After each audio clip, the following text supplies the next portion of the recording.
गुरुवर, इस युग में पैसे की बहुत जरूरत है, लेकिन एक व्यक्ति को कहाँ तक बिजनेस ले जाना चाहिए? बहुत अच्छा सवाल। ये सवाल बिजनेस का एंड कहाँ तक है? बिल्कुल बहुत अच्छा। ये सवाल तुम्हें करना था, उसने किया है। अब वो ऐसा इसलिए किया है क्योंकि तुम्हारे जैसे पतियों से ये लोग परेशान हैं।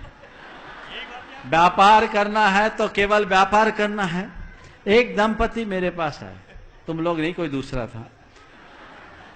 तो धर्मपत्नी ने कहा, महाराज जी इनसे पूछिए कि जिंदगी का मकसद केवल पैसा कमाना है या कुछ और।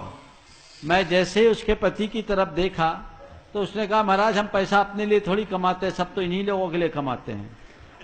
तो उनकी धर्मपत्नी ने कहा, महाराज ये कहते हैं कि हमारे लिए पैसा कमाते हैं, पर हमें इनके पैसे की जरूरत नहीं, हमें इनकी जरूरत ही, हमारे लिए दुर्लभ हो गए हैं। महीना में 1 दिन 2 दिन ही घर रहते हैं, बाकी बाहर रहते हैं। ऐसा पैसा का हम क्या कर पाएंगे? तो हमें हमारा पति चाहिए, हमें पैसा नहीं चाहिए। ये अधिकतर शायद इसके भी ऐसे ही उद्गार होंगे। अगर सहमत है तो हाँ बोल दो कि हमें पति चाहिए, पैसा नहीं चाहिए।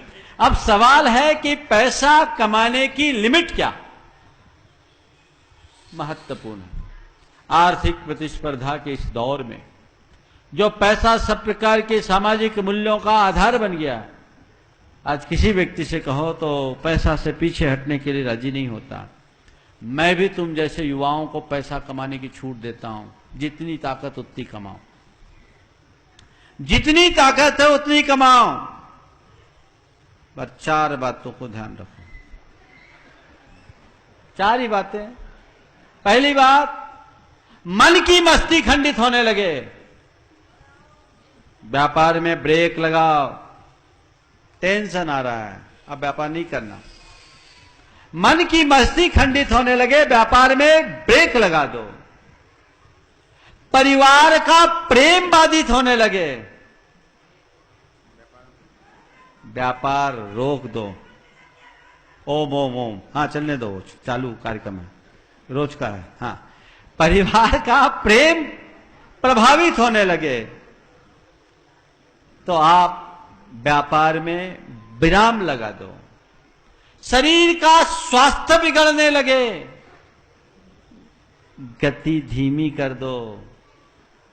और धर्म कार्य के लिए समय ही न निकल पाए तो व्यापार में थोड़ी सी रोक लगा दो। ये तुम्हारी लिमिट है, पैसों की लिमिट नहीं। इन 4 चीजों की लिमिट कर लो, जिंदगी में जितना चल सके कर। घर में जो खर्चा डिमांड ज्यादा हो जाए तो उसको क्या करें? अच्छा, उसको क्या करें? नहीं, वो उनको कोऑपरेट करना पड़ेगा। एक बहुत अच्छी बात बता रहा हूं, कुरल काव्य में एक लिखा है, ये इन लोगों के लिए कह रहा हूं। वही उत्तम सहधर्मिणी है। कुरल काव्य के वचन कह रहा हूं। वही उत्तम सहधर्मिणी है जिसमें सुपत्नित्व के सभी गुण समाहित हों और जो अपने पति के आय से अधिक व्यय ना करती हो। समझ में आ गई बात? पसंद आई तो ताली बजा दो। तुम लोग बजाना चाहिए भाई।